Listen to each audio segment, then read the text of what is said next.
Hey every pony. Today is Tuesday, August 16th, 2011. I'm Vos de Sueños, and today I'll be reading you So Long and Thanks for All the Ponies, Chapter 1 by Sir Ginger. I should also mention that I in no way am British, and don't mean to offend anyone with a narration voice. Stick around. Hey every pony, I am back. I suppose I'll deal with the podcasty portion of this first.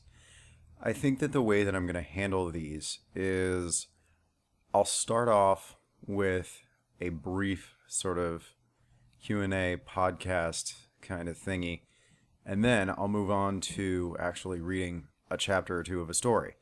And depending on what you guys post in the comments, will determine whether I go, chapter of a single story, or if I sort of switch it up and come back to stories later.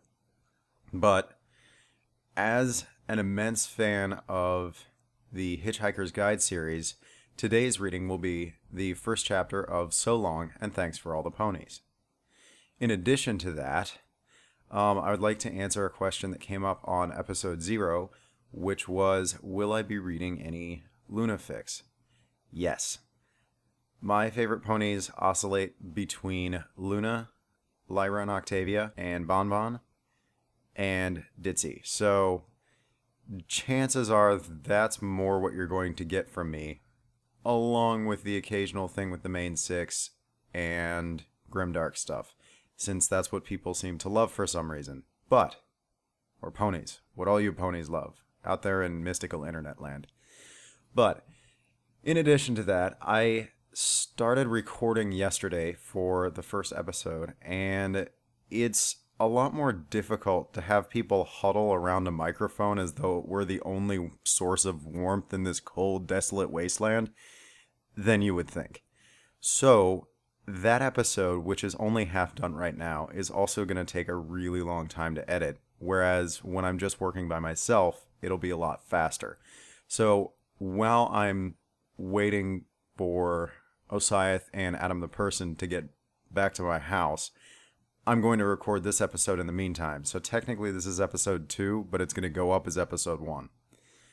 And since we don't actually have anything else yet, I suppose it's time to start the podcast, or the fanfiction portion.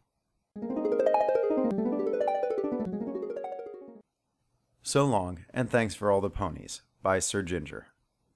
And he's got an author's note here, or she. I would assume since it's Sir Ginger, it's a he.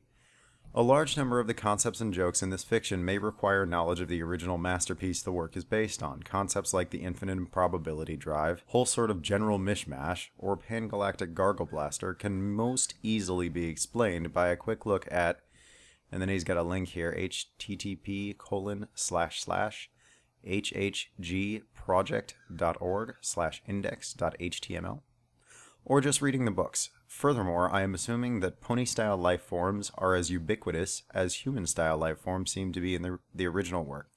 And for those ponies who are listening who haven't read the originals, or seen the movie, it's got a really interesting sense of humor.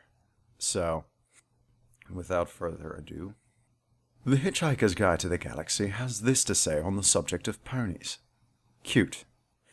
The concise, and indeed abrupt nature of certain portions of this compendium of knowledge is due in part to lack of space, but more to the total lack of competence, motivation, and sobriety of the vast majority of the guide's staff. The fact that races fairly similar to ponies inhabited a fairly large portion of the galaxy only increased the irrelevance of any entry on ponies. Why write about what people already zarkin know? As Stagyar Zildoggo said to the unfortunate writer who had suggested perhaps writing a more suitable article, the fact that a major type of lifeform fails to get an entry over one word, while articles on far more obscure, if interesting subjects, can run to the thousands of words, tells rather more about the guide than the staff would know. The article on Equestria, for example, despite being only a single land and a single word, is quite long, whereas none of the millions of races that are sufficiently similar to ponies to be called that warrant so much as a footnote. More popular than Celestia's home care omnibus, better selling than 53 Things More to Do When Trapped on the Moon, and more controversial than the infamous Cupcakes fanfiction, this wholly remarkable book has the rare distinction of existing in almost all layers of reality. In almost no way of looking at the whole sort of general mishmash, as it is technically known, is there not a guide for seeing the marvels of the universe, surviving fantastic encounters with horrific monsters, and finding the nearest and cheapest intoxicants. But, like so many things, the story of the book can be traced back to some remarkably unremarkable people. A group of ponies from Equestria were some of them, but at this moment in time, they are utterly unaware of their destiny, even for the next 5 minutes. It is possible, were they to know their destiny beyond the next 5 minutes, they would have given up on the entire thing. The fact that one of them was not the same species as the others had not occurred to any of them. Well, it had actually, but none of them had given it any serious consideration. If any of them had done so, they might have become convinced. She took great care to seem like a normal Earth pony, but she was about as competent at this task as any of the other roving writer for the aforementioned guide would be. Luckily, the others quickly learned to dismiss any odd behavior as just being Pinkie Pie. Sugar Cube Corner was silent and present. Well, almost. A single tired Pegasus stumbled out of the front door, eyes half closed. She tossed her rainbow mane out of her eyes and immediately regretted it as the headache that had so far only been knocking politely on the front door of her mind now barged in and demanded to know exactly how much she had drunk last night. Carefully, she stepped back inside. Water. Need water. As she attached herself to the tap, another blurry shape came down the stairs. She focused hard, trying to remember what orange was, and what this indicated about the pony joining her. Morning, Sugar Cube. Yeah. Applejack stared at her friend, who was obviously in no mood to converse. She was made of sturdier stuff than her rainbow-maned friend, and was one of those ponies capable of knocking back an almost fatal dose of alcohol and suffering next to no ill effects. She leaned against a wall, watching as Dash pulled away from the tap and sat on the floor, apparently now more ready to deal with the world. Where are the other guys? Well, Twice asleep on Pinkie's bed. I don't think she's gonna be too badly off. Pinkie's just stirring, and if I know her, she'll be feeling friskier than... Before Applejack could summon a suitably descriptive phrase, a pink-maned ball of confusion came flying down the stairs, pushing ahead of it as it startled the bodies of Fluttershy, Twilight, and Spike. Rarity followed a moment later, obviously having had just sufficient time to do her hair effectively, clean her makeup, and even evade the party pony. Before any pony could open their mouths to forge a sensible conversation, Pinkie took the stand. She looked unnaturally serious, and they had all remained silent as she paced around. Okay guys, I have to tell you the most important thing you're ever going to hear. I have to tell you now, and I have to tell you while you're all sitting down because it's super duper important but kind of frightening, and I don't want any pony to fall over or anything, and I know that you're all probably just thinking this is Pinkie being Pinkie, and although I'm still Pinkie and I'm going to be Pinkie for the rest of my life, I am not just being Pinkie here when I tell you I wasn't always Pinkie. The others were all fighting internal battles on the twin fronts of not letting your face show amusement and following what the hell Pinkie had just said, with varying degrees of success.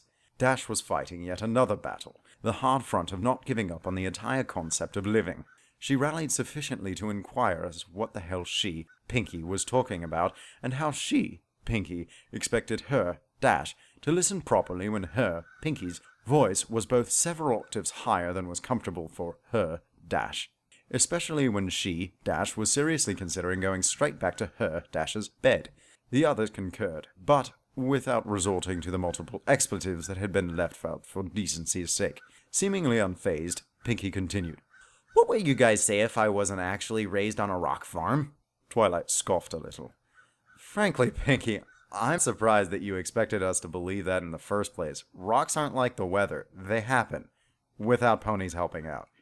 I mean, what if I said I wasn't actually from Equestria? I mean, if I said I actually just came here one day and got stuck and then never tried to leave because I was just having so much fun and then I met you guys and everything was so great and I couldn't tell you because then you would think I was a big lying liar pants and wouldn't want to be my friends anymore? What if I said I actually came from a planet just a teensy-weensy bit away from Beetlejuice? Okay, so originally this was one large chunk, and because of YouTube's length requirements and me not having an awesome account, I have had to split it up into 2 separate parts. So, I am going to post both at the same time, and hopefully that will work until I can get a site of my own. Anyways, apologize for the inconvenience. Hope you guys are enjoying the fic. I know I certainly did. And by the way, something I forgot to mention in the podcasty portion of the rest of this, well, really anywhere else, because for some reason I decided to do this half after the second half, is that it actually ends this chapter at a really weird spot. So, after Prosthetic Vogon Yeltsin stops reading his fanfic, actually is the end of the first chapter. So, anyways, without further ado, I'm going to put these 2 in a playlist so that hopefully they play correctly, and you can go straight to that one after this one. Enjoy!